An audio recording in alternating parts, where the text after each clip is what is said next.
You might think you know Formula One well, but the truth is, there are rules in this sport that even the most attentive fans miss.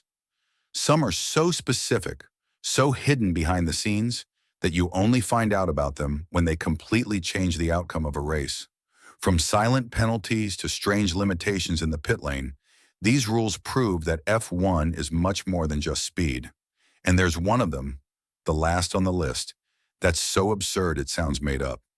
Stick with me until the end, because after this, you'll never watch a race the same way again. In Formula One, every detail matters. And that includes something that might seem simple, but is actually very important: the steering wheel. Have you ever thought about how essential it is for the driver during a race? It's how they control the car, perform maneuvers, and manage speed. Now imagine a driver crashes and, in the chaos, decides to abandon the race and toss the steering wheel aside like it's nothing. Sounds nonsensical, right? But believe it or not, in F1 that can cause a big problem. The rule is very clear. The steering wheel must be placed back in the car whenever possible. And the reason isn't just about the driver's safety, but also the safety of everyone else on the track. If the steering wheel is left out there, it becomes a serious hazard for the other cars still racing. As if that wasn't enough, the wheel is an extremely expensive, high-tech component. It can't just be tossed away.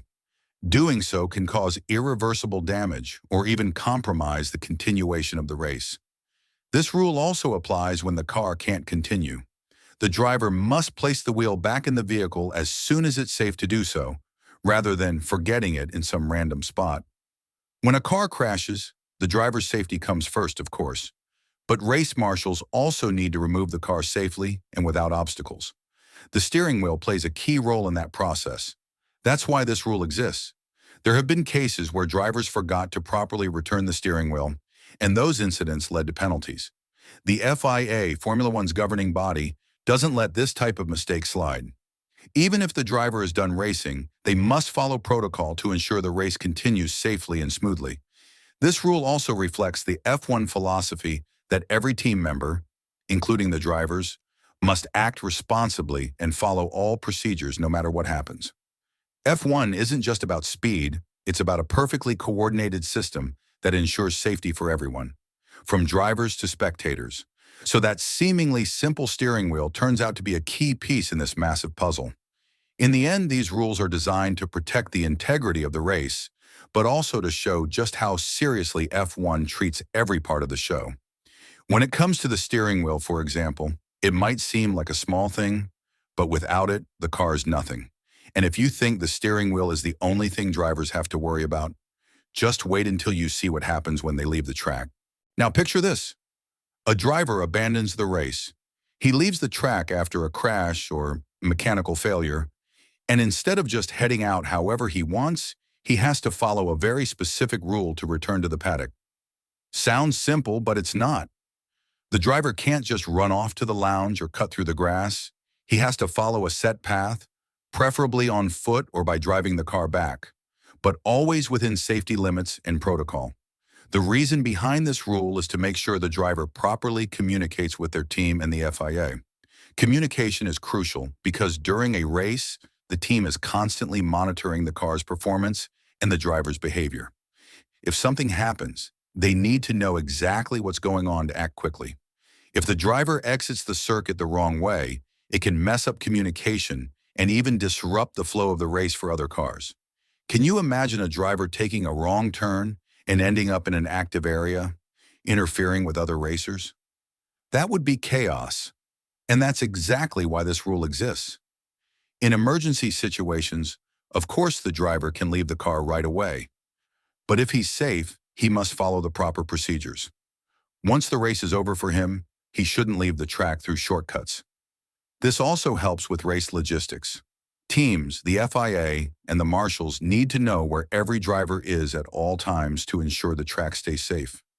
Every movement is monitored, and every action impacts the overall safety of the race.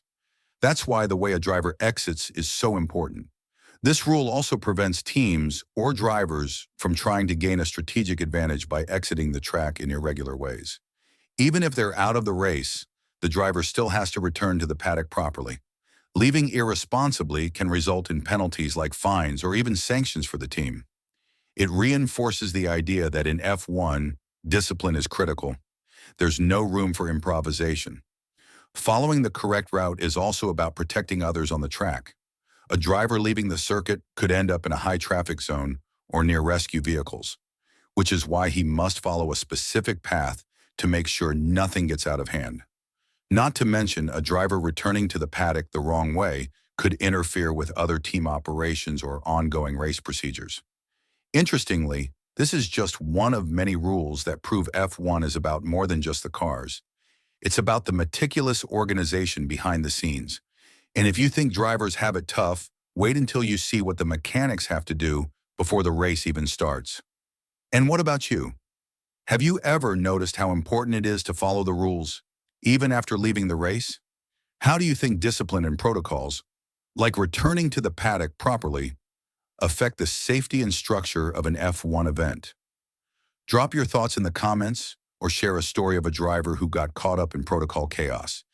Let's talk about it down below. Formula One isn't just about what happens inside the cars. It's also about everything that goes on behind the scenes. One of the strictest rules in F1 involves the movement of mechanics before the race starts. It might seem simple, but mechanics must leave the starting grid with almost military precision. Any mistake in that moment can lead to penalties for the team. And it's not just about timing, it's about safety and the smooth operation of the event. They have to leave the grid at exactly the right moment, without delay, and with every procedure followed to the letter. Why is this so important? The answer is simple. Formula One is an environment where even the smallest error can affect everyone's safety. Imagine a mechanic still on the grid as the cars are getting ready to launch. That creates a massive risk, since the cars are about to accelerate to full speed, and any person in the way could cause a serious accident. Beyond that, the mechanics must make sure all equipment is properly secured and nothing interferes with the flow of the race. It demands a level of discipline you don't often see in other sports. This protocol has to be executed with exactness. Mechanics have a specific time frame to leave the grid before the race starts, and any mistake can result in fines or even disqualification of the team. At the beginning of a race, tension is sky high and every second matters. A wrong move can delay the start or even block the view of drivers who are ready to take off. This underlines the need for every team member to be completely aligned, with sharp precision and total focus. Additionally, the rule ensures that all mechanics are far from the track when the race begins. Once the start signal is given, all mechanics must be in a safe area. None of them can remain on the grid or near the track. This isn't just about organization. It's about protecting both the teams and the drivers. A simple mistake, like a mechanic not getting away in time, could lead to an accident or delay the entire race. That precise movement also ensures that there's no interference with the cars. The grid must be completely clear before the start, and any entry or exit at the wrong moment can cause a range of complications. The mechanics need to be fully aware of the exact second their time runs out, so they can clear the grid without causing issues. For everything to run smoothly, the entire team must be in sync, and for that to happen, the clock must be followed with ruthless precision. What this rule shows is that Formula One is a sport where organization and precision are in every detail. Every movement, every second matters. That's why entire teams prepare for even the smallest adjustment, from tire handling to a mechanic stepping off the grid. In the end, it's all to ensure the race happens as safely and smoothly as possible, without surprises. Now, if you think the mechanics are the only ones who have to follow strict rules, wait until you hear what happens with the fuel used in F1. In Formula One, even the fuel has its own set of rules. It might seem like a minor detail, but the temperature of the fuel is a crucial part of the game. What many people don't know is that F1 fuel can't be too cold or too hot, as this directly affects engine performance. The FIA, which oversees the sport's regulations, sets a minimum temperature for the fuel before it can be used in a race. This rule exists to prevent teams from manipulating the fuel, like excessively cooling it to increase its density, and as a result, boost the engine's power output. The impact is direct on the car's performance. Overcooled fuel can become denser, allowing more of it into the combustion chamber, which can generate more energy but may also affect long-term engine reliability.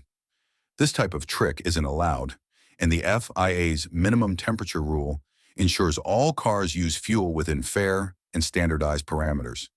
It's a balancing rule designed to keep competition level without giving any team an unfair advantage. This restriction is also about safety. Extremely cold fuel can behave differently than standard fuel, creating risks in how the car operates and possibly leading to unexpected engine failures. To prevent these types of issues in F1 cars, the minimum fuel temperature helps ensure everything works within expected specs, reducing the chance of mechanical failure. And in such a high-stakes sport, the last thing drivers and teams want is the risk of an accident caused by engine problems. The fuel temperature rule is a clear example of how F1 approaches every detail with intense regulation. Everything, from the type of fuel to the temperature it's stored at, is carefully monitored. Even though it might seem small compared to engines or tires, it plays a major role in overall car performance. And this obsession with detail doesn't stop at fuel. It extends throughout the sport, from car design to strategic decisions made by the teams.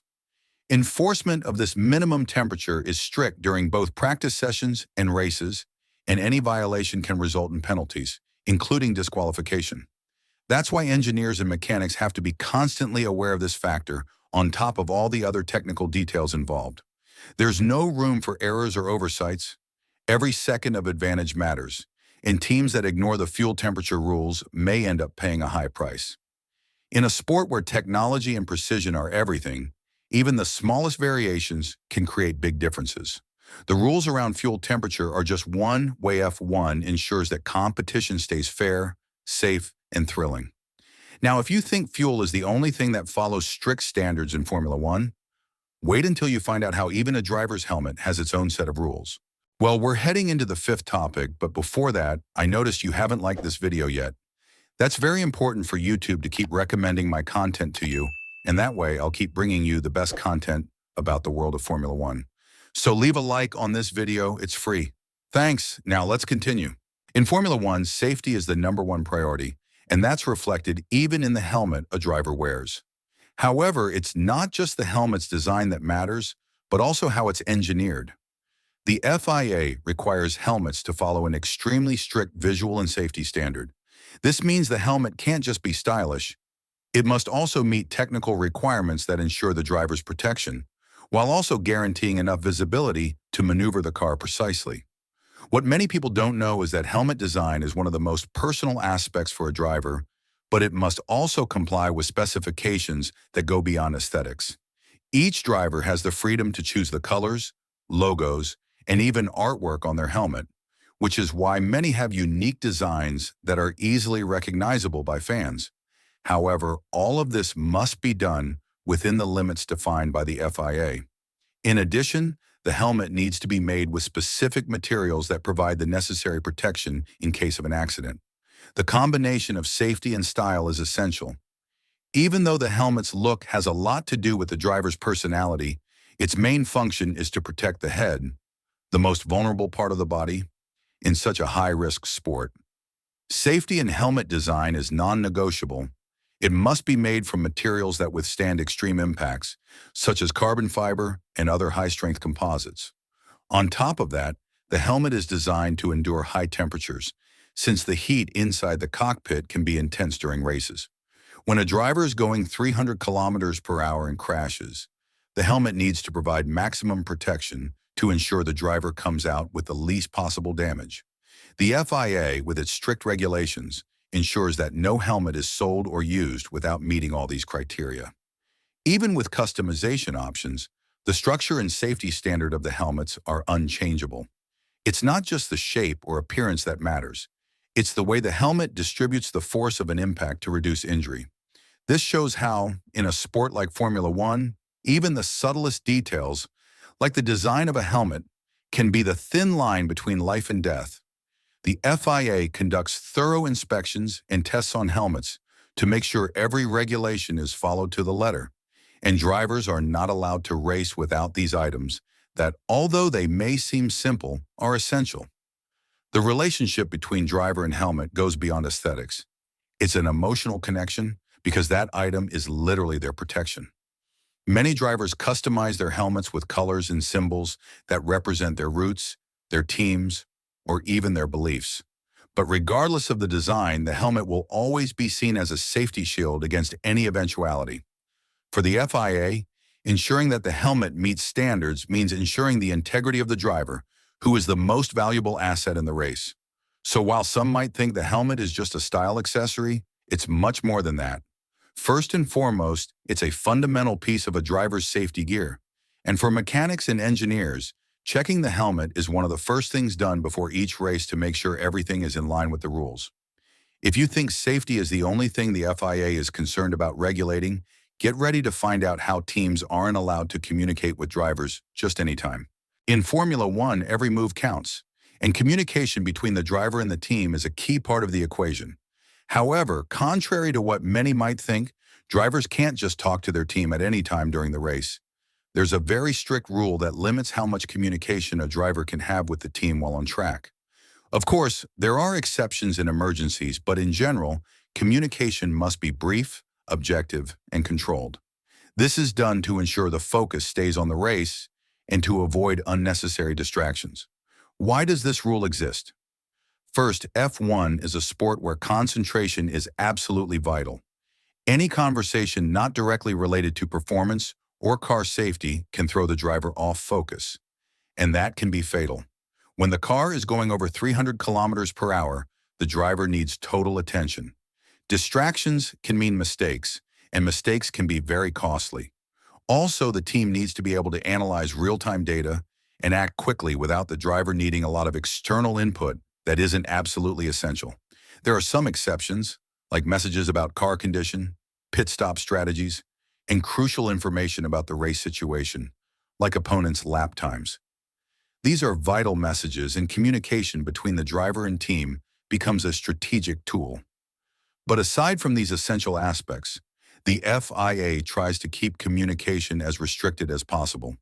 This prevents drivers from being overloaded with information that might steer them away from their main task, driving the car as well as possible. The restriction on communication also aims to level the playing field. If a team had the ability to constantly send messages to their driver, it could create an unfair advantage, as teams could directly influence the driver's decisions, who would only need to follow orders. F1, like all sports, is about the driver's skill, and limited communication helps ensure that individual talent shines through. That said, this rule doesn't mean the driver is completely isolated. They still get updates about car performance and alerts about the track and other cars when needed, and those specific messages can be decisive. In critical moments of the race, like in heavy traffic or sudden weather changes, the team needs to act fast and efficiently. The driver, in turn, has to make quick decisions based on the limited information they're given. Even though communication is restricted, the driver-team interaction is one of the biggest strategic pillars of Formula One. While it may seem simple, the balance between what's said and what's left unsaid can determine the success or failure of a race. And even with all this precision, we can't forget that pit stops are also a moment of pure strategy, where every move has to be calculated with extreme accuracy. And if you've made it this far, leave a comment saying "strategic message," so I'll know you understand the importance of communication rules in Formula One and how they directly impact team strategy. Let's keep going. Pit stops in Formula One are far more than just tire changes. They're crucial moments where every second counts. And did you know that even the way teams change tires is meticulously regulated by the FIA? Every detail is timed with precision because these stops can mean the difference between winning and losing. That's why the FIA imposes strict rules to ensure everything happens fairly and safely for everyone involved. One of the most important aspects is the maximum allowed time for a tire change. Although the expectation is for the swap to be incredibly fast, teams cannot exceed specific time limits at any stage of the process. This includes removing the old tires, fitting the new ones, and releasing the car. Even if the change looks simple, any delay, no matter how small, can result in a significant loss of positions. Another key point is the division of tasks. Each crew member has a very specific role during the stop. For instance, the mechanic in charge of the rear tires cannot interfere with the front tires. Even if this seems like a simple task, the separation of duties is a matter of safety and efficiency. Each mechanic must be a specialist in their role to ensure the fastest and safest possible tire change. Safety during pit stops is also a top priority. The FIA requires teams to follow strict guidelines for using tools and equipment, such as impact guns and other heavy devices. Moreover, in extreme situations like fires, the team must be ready to respond instantly. This demands not only speed but also extreme attention to detail. Even under intense pressure, safety can never be compromised. Timing during pit stops doesn't rely solely on the team's skill in changing tires. Strategy also plays a major role. Teams need to stay alert to variables such as track conditions, opponents' pit stop times, and the driver's own performance. Even if the tire change itself is quick, a poorly executed strategy can cost the driver valuable positions, compromising their race. So pit stops go far beyond a simple tire change. They're decisive moments, and that's why the rules surrounding them are extremely detailed. Under the pressure to be fast and accurate, teams must follow all regulations to keep the competition fair, thrilling, and above all, safe for everyone. These high-pressure moments in the pits prove that in Formula One, victory is earned not only behind the wheel, but also through teamwork and the precision of every movement. We've reached the end of these secret Formula One rules. Now you know that behind every overtake, every pit stop, and even every victory, there are details and regulations that make all the difference. Some of them are so insane that they completely change the course of races, and the craziest part is, most of the time, you don't even notice. That last rule, as you saw, is a real behind-the-scenes game. But like in any sport, Formula One is a mix of talent, strategy, and of course, a lot of detail. If you found these rules interesting, just imagine how many more are still out there, hidden, waiting to be discovered. If you enjoyed this content and were surprised by these curiosities, don't forget to leave your comment.